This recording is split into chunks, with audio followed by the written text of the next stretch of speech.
अमर्त्य सेन के अनुसार भारत दुनिया के सबसे ज़्यादा अशिक्षित हिस्सों में से एक बनने के खतरे में है। हम आज उभरती हुई अर्थव्यवस्था हैं और वैश्विक अर्थव्यवस्था का नेतृत्व करने का स्वप्न देखते हैं। हमें उसे देखने का अधिकार भी है, लेकिन पहले इस सत्य को स्वीकार करें कि आर्थिक प्रगति का सीधा सरोकार आम आदमी की जिंदगी से होता है। लेकिन हम अपनी परंपरागत शैली से आगे नहीं बढ़ पा रहे हैं।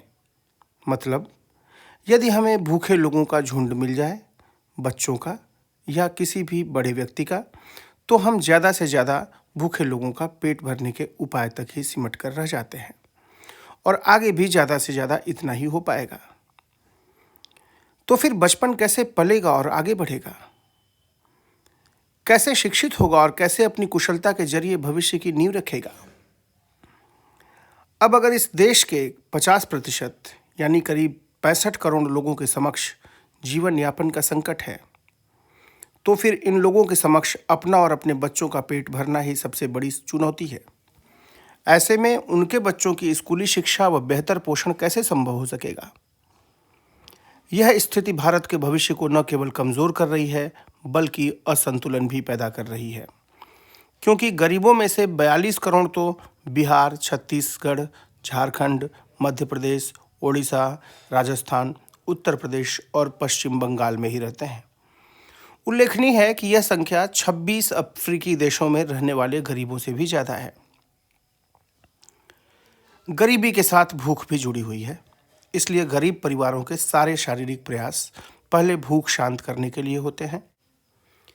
यूनाइटेड नेशंस के मुताबिक 21 लाख बच्चे 5 वर्ष की आयु प्राप्त करने से पहले ही मौत का शिकार हो जाते हैं। उनके जन्म के बाद प्रथम 4 वर्ष का समय डायरिया, टाइफाइड, मलेरिया, चेचक और न्यूमोनिया जैसी बीमारियों से उन्हें बचाने का होता है। लेकिन आखिर क्या वजह है कि हमारे से ऐसा संभव नहीं हो पाता, और जिसका परिणाम यह होता है कि प्रतिदिन भारतीय बच्चों में 1000 बच्चे केवल डायरिया से मृत्यु का ग्रास बनते हैं। भारत में 5 वर्ष की आयु तक 44% 44% बच्चे अंडरवेट हैं, 72% बच्चे और 52% विवाहित महिलाएं एनीमिया की शिकार हैं और प्रति 2 सेकंड में एक बच्चे की बीमारी से मृत्यु होती है। भारत में बढ़ती हुई जनसंख्या के कारण संसाधनों पर दबाव ज़्यादा है और आबादी का एक बहुत बड़ा हिस्सा उन चीज़ों को जो ज़रूरत की हैं उनको भी खरीदने की क्षमता से बाहर हो जा रहा है। तो अब देखना यह है कि ये जो हमारे शिशु आज पैदा हो रहे हैं या पिछले 10 सालों में पैदा हुए हैं, ये हमारे लिए श्रेष्ठ मानव पूंजी का हिस्सा बनेंगे या फिर देश पर बोझ बनेंगे।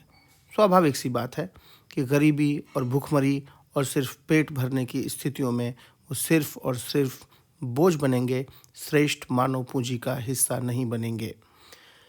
चूँकि बच्चे वोटिंग नहीं करते हैं, वोट नहीं दे पाते हैं, इसलिए बच्चे सारे राजनीतिक पार्टियों के एजेंडे से बाहर होते हैं और कोई भी राजनीतिक पार्टी के एजेंडे में बच्चों के भविष्य को लेकर के या बच्चों की वर्तमान समस्याओं को लेकर के बात नहीं होती है, या यदि होती भी है तो वो सिर्फ लॉलीपॉप होती है।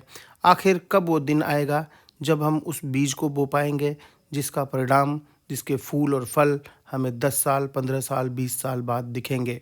हमें मौसमी फूल नहीं बोने हैं, हमें लंबे दौर के ऐसे स्वस्थ बीज बोने हैं स्वस्थ भूमि में, जिससे कि एक ठीक और स्वस्थ वृक्ष फल फूल बन सके।